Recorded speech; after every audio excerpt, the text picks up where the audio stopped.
நம்முடைய வாய் அப்பக்கப்ப பிறர் குறைய பேசுறது இல்லை. ஆனா ஆட்டோல துக்கப்படுறேன். செப்ப குறிப்புன்னு சொல்லுவான். அதுதான் செப்ப குறிப்பு. நான் குறைய பேசினா இவருக்கு அது பக்தி விருத்திக்கு எதுவான நல்ல வார்த்தையாது. நம்ம துக்கப்படுறத உணர முடியும். எல்லா மனிதரையும் நேசிக்கிறேன். நம்ம அவங்க குறைய பெருசு பண்ணி விளம்பரம் பண்ணும்போது அவர் துக்கப்படுறாருல. ஏன்னா அவர் நேசிக்கிறாரு. தப்பு பண்ணாலும் நேசிக்கிறாருல. தப்ப நேசிக்கல, பிள்ளைய நேசிக்கிறார். சொல்லுங்க, நம்ம அதை எடுத்து விளம்பரம் பண்ணி இப்படியா வாழ்றது? இது வந்து ஜீசஸ் பிடிக்காது தானப்பா. ஆமென் சொல்லுங்க. யூடியூப்ல போடுறதோ அதெல்லாம் வேதனையான காரியம். செய்யவே கூடாது. நேசித்தா கூப்பிட்டு வச்சு தம்பி பிடிக்குப்பா சொல்ல உனக்கு தருணம் இல்லைன்னா மேல சொல்லிட்டு தொடர்ந்து ஊழியம் செய். ஆமென் சொல்லு.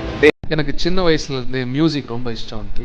எங்கள் அம்மா சொல்லுவாங்க, இப்போ கூட நான் சின்ன வயசில் தூங்கும் போது கூட எனக்கு அந்த ரேடியோவோட இறைச்சல் நாய்ஸாக இருந்தால் தான் தூங்க வேண்டாம்.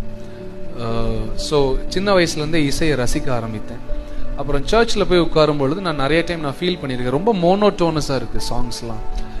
பெரியவங்கள்லாம் கைத்தட்டி பாடுறாங்க, ஆனால் அங்கே இருக்கிற வாலிபர்கள் வந்து ரொம்ப என்ஜாய் பண்ணாததை நான் பார்த்தேன். எனக்குள்ள ஒரு டிசையர், இங்கே உள்ள வாலிபர்களையும் பாட வைப்பதற்கு இவர்களுக்கு பிடிக்கிற மாதிரி ஒரு மியூசிக்கை யாராவது கொண்டு வர மாட்டாங்களா அப்படின்ற ஏக்கனை சின்ன வயசுல இருந்துச்சு அங்கிள். அதுக்கப்புறம் தான் என்னுடைய நான் ஊழியத்துக்கு அர்ப்பணித்து வரும்பொழுது எனக்கு நிறைய இன்ஸ்பிரேஷன்ஸ் இருந்தாங்க. ஃபாதர் பெக்மன்ஸ் இருந்தாங்க, அப்புறம் ஆல்வின் அண்ணன் இருந்தாங்க, அப்புறம் என் பின்னால் இருக்க ஜாசன் அண்ணன்.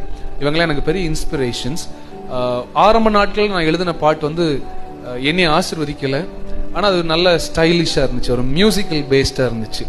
But later I came to know it is God's word that has life.